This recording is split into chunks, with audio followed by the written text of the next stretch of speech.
E3 2020 would have been a veritable Christmas extravaganza of gaming news, reveals, and showcases. And this year, the world is very different. During the high points of excitement, shrouded industry secrecy for new games, new IPs, and brand new groundbreaking consoles in the Xbox Series X and PS5. Both Sony and Microsoft plan to deliver a showing of what next generation has to offer. And for Xbox, it starts early this June.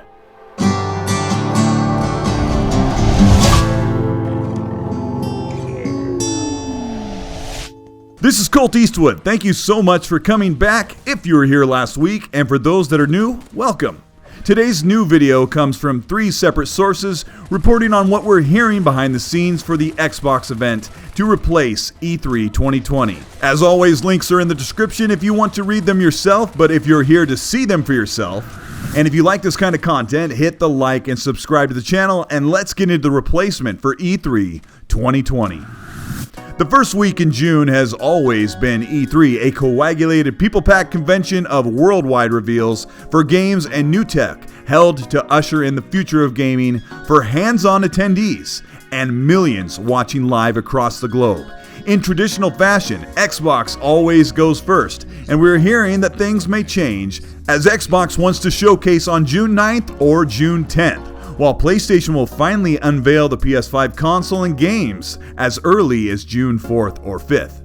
Xbox has already shown a good portion of games and hardware for the next generation with Everwild from Rare and Hellblade: Senua's Saga, alongside the reveal of the Xbox Series X console. Early in May, they showcased third-party next-generation games with a small handful of them exclusive to the Xbox platform, and we are hearing that these dozen games are an overflow of titles that were to be shown for the full reveal in July. For now, June is a hardware-focused digital stream meant to explain more in depth what the Xbox Series consoles are capable of and how they will be unfurled to market in holiday 2020 amid the difficulties of global stay-at-home initiatives. Phil Spencer, head of Xbox, recently said, "Microsoft has taken steps to make it easier for third-party game developers to work from home. For example, Microsoft gives these teams specialized development kits that let them simulate the environment of the unleashed next-generation console so they can build games for it. Normally, these kits are closely guarded and have to stay in office, but now the company is letting them be used from developer homes. In terms of timelines, we're finding now that game production is in some ways more challenging in hardware production." End quote. For now, Xbox is concentrating on a digital showcase of the hardware and services provided by the new console and platform efforts, and a few surprises that will change how we play our games next generation. The June event is not the full-fledged digital version of E3 briefing we would expect.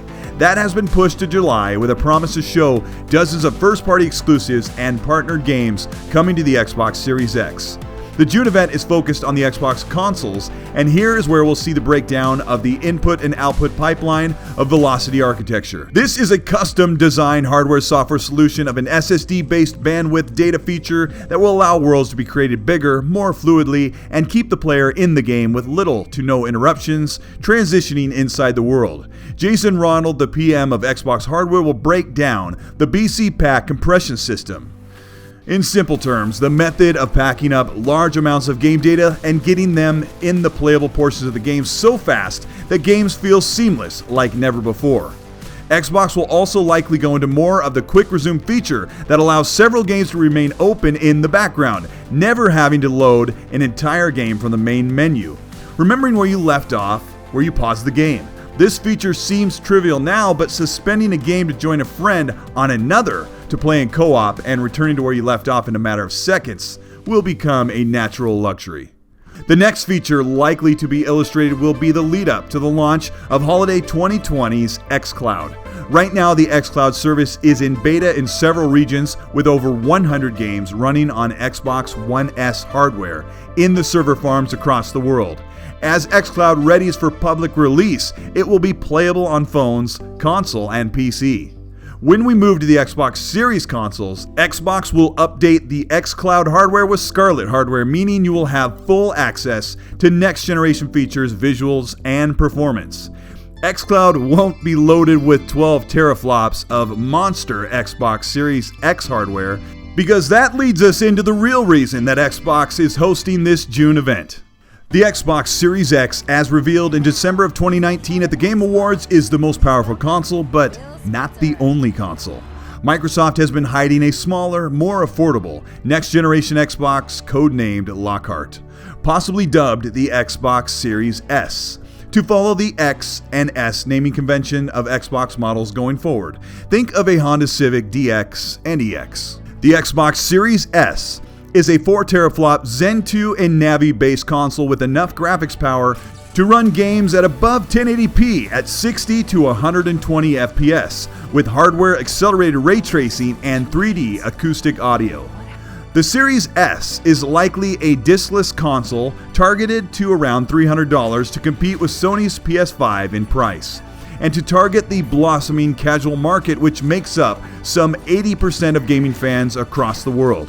At this event, do not expect Xbox to talk about price or price points.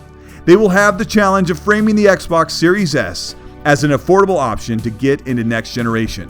It's difficult to talk about all specs, all hardware, and all services with no games to show running on the systems presented. This is the wild card, and Xbox wants to save everything for the July event, which we will cover in another video. Xbox may choose to show more of Gears 5 running at 100 FPS plus on the Xbox Series X and S and run this game across xCloud to show the mobility, flexibility, and versatile advantage of the Xbox platform spanning PC, consoles, and the cloud. We may also get a tease for the July event, and if Xbox plays this event improved over what they did in May, we may see a tease for what Xbox Game Studios has to unroll for next generation. For now, we have a lot to look forward to with more options, more games, and more ways to play, and all of it is included with an account on the Xbox platform. And it keeps getting bigger. This is Colteastwood. Thank you so much for making it this far. I want to thank The Motion Epic for providing the music you heard in this video. He's a super talented synthwave artist. Go follow him on Spotify. Really good stuff. Games have been getting better and better as we near the end of the generation, and in the coming weeks we'll be playing PlayStation's biggest games, and we'll round the corner of this pandy and head into the new PS5 and Xbox Series X.